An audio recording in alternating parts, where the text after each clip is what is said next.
Hello, I'm back here to talk about problem 72 that I was gonna include on the previous video, but I thought it would be better to just separate it.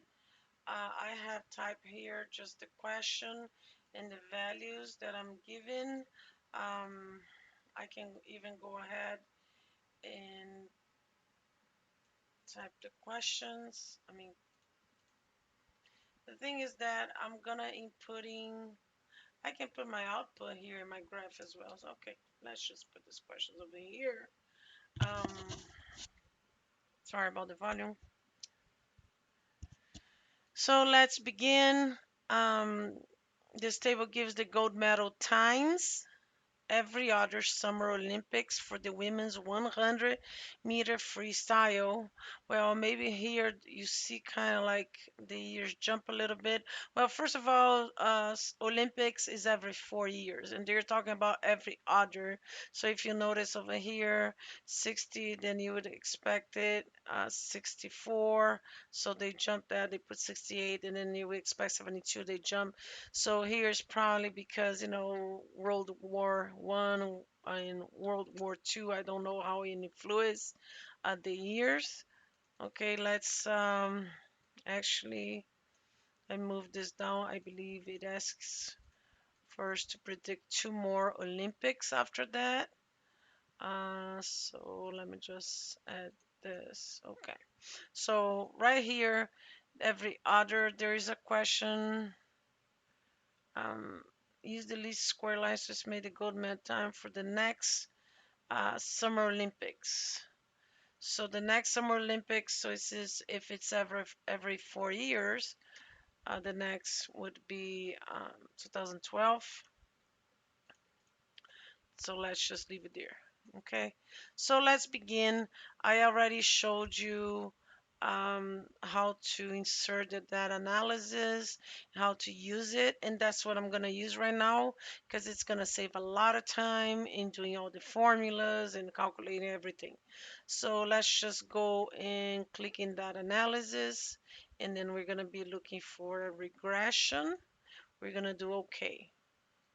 Important your x and your y values. Okay, so for your y values you're gonna have these values. We haven't calculated the least the last one yet. For your x values you're gonna have it this column over here just up to 2008. This is just for the next question. Okay, so we have your y and x range. Yeah, they put it like this because it's y and x. I did include the labels, right? I did include years and I left y. I should have put time. You know what? Let me go ahead and fix it. I want to do it right from the beginning. Times. So again, dot analysis, regression, my y range over here, my x range over here. I'm including the labels over here. I'm gonna leave my confidence level at 95%. I want my output. I'm gonna put my output over here because I want to put the graph. I want my residuals. I don't want my plots, and I don't want my probabilities. Here we go. I can actually even move it a little more. We're not gonna be doing ANOVA right now, so let me go ahead and delete this. You can format it as you want. There is my residual that in case you ask me for outliers. Okay, here we go. Can make it this a little smaller. Perfect. Okay, so from here, if you remember, here's my I'm gonna actually I could leave it at 4. Just my y-intercept, I would just want to leave it at 2 digits. This is my y-intercept. This is my slope. Okay, before I do anything else, do you notice something? Your slope has a negative value on it. Your slope is showing as a negative value. So we should expect on your line of best fit or your prediction to have a negative value, okay? Your R value and your R square, here we go, over here, okay? And we have 11 observations, correct? Your standard error. So let's begin. Now that we have everything, we're just missing what? We're missing our graph, right? So let's select our both columns, X and Y, and then we're gonna choose the scatter. Okay, remember what I said? You should expect a negative relationship. See how it's going the other way? Okay, how can we increase this over here? Well, this here should be years and not consider normal values. So all I'm gonna do is from 1912. So let me put 1910 to 2008, 2010. Okay. Hmm. Right here, I have 82 as my max, and I have 53 as my minimum. I could leave the zero, but let's do let's leave it 90 and let's put the minimum at 40, for example. So it helps you already visualize a little better. Okay, here we go. Okay, so if you remember, I told you to add a trend line. Clicking any of these points and clicking add trend line. Here we go. I already put it a line for me, a straight line. And I want to display my equation and I want to display my R square to make sure we are correct. 603. Yeah, I shouldn't have put this here, I figure. So I want you to see better, even more. Okay, here we go. Okay, so 603.43 right here for your y-intercept, and minus, see there is a minus 0.2756 for your slope. Okay, x, that's your independent variable, y your dependent variable. These are the points on your graph, x values, y values. My correlation, it's showing is a 95. However, we know this is a negative correlation, so it's actually as minus 0 point, well, 95. Remember, Excel is not going to do it for you. And if you do square this value, you're going to get R square of 0.90. Okay. If you would do here outliers, which I don't think this problem asks me for outliers, my minimum and then my max. Let's see. The one that is could be considered an outlier would be my first observation. Let's see if that's true. 1912.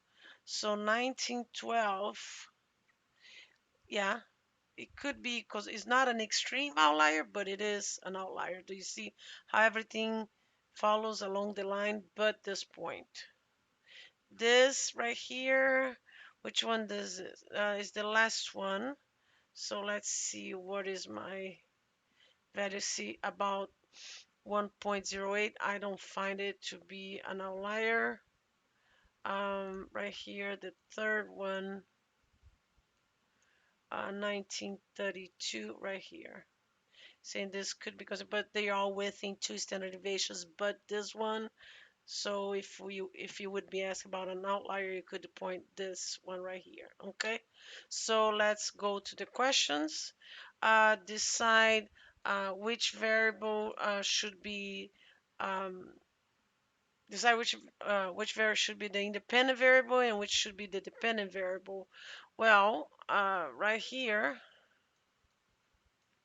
according to this, year is our independent variable, x, and time is what is going to change, the y, as we change the year in this situation.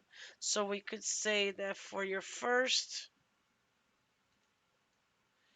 answer, year is the independent variable, which you remember x, and time is the dependent variable.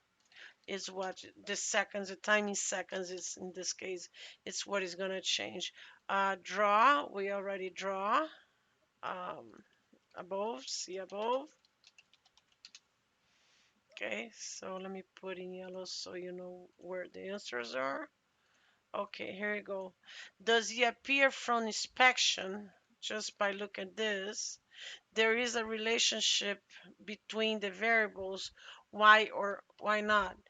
There appears to be a linear relationship for sure in this case for year and time in seconds. Here we go. It does fit a line, so we can say yes, it appears to be a linear relationship, right, between year and time. Okay, so D, calculate the least square lines and put the equation in the form of the predictor or the line of the best fit. So it's right here, but really what we're gonna have is y hat equals to 603.43 plus, oh, actually in this case minus, very important, 0.2756x, and that would be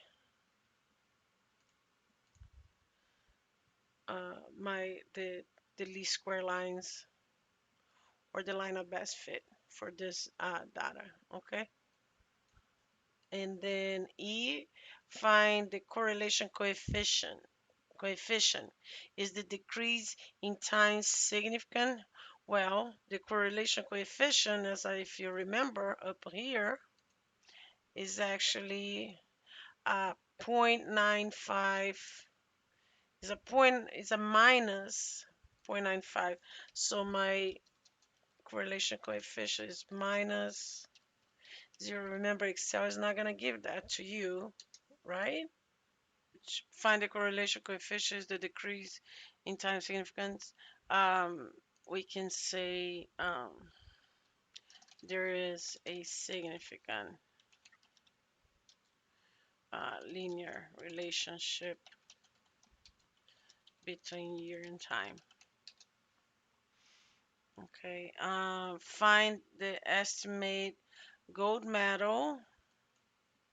Find the estimate gold medal time for 1932 and 1984. So for 1932, if we have said that X would be uh, the independent, and so those are the years. So we're gonna do equals to 603.43 minus, remember, 0.256 times 1932, and for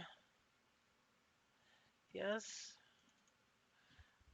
70.97 seconds, and right here for 1984, we're gonna do equals to 603.43 minus 0.2756 times 1984. It would be a 50, here we go, a 56.664 seconds. Here we go. And then it says, why are the answers from part F? What is F? This part different from the chart values? Well, 1932 and 1984. 1932, 1984 Why the values are not exactly the same? Well, right here we have predict uh, the line of best fit. So um, all data points are not expected to fall on the regression line exactly unless they will have a perfect correlation. If they will have a perfect correlation of -1 in this case, or if it was a +1, then every single point right here would be on the line. This is different than the line of the best fit calculation, which will fall. They're showing the ones that will fall right on the line. Okay.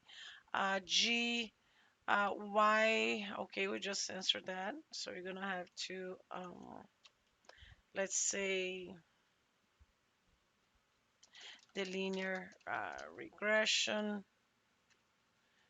Yeah, line. The linear regression line is the line of best fit.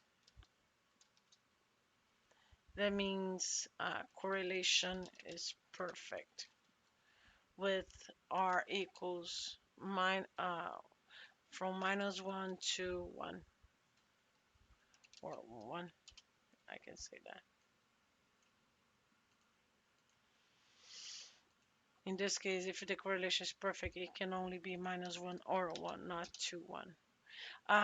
H, does it appear that a line is the best way to fit the data? Why or not? Yes, definitely right here, the correlation coefficients is significant, right? We determined that. It does fit in a line, so yes. And then you can repeat that it appears that a line is the best way to fit the data because the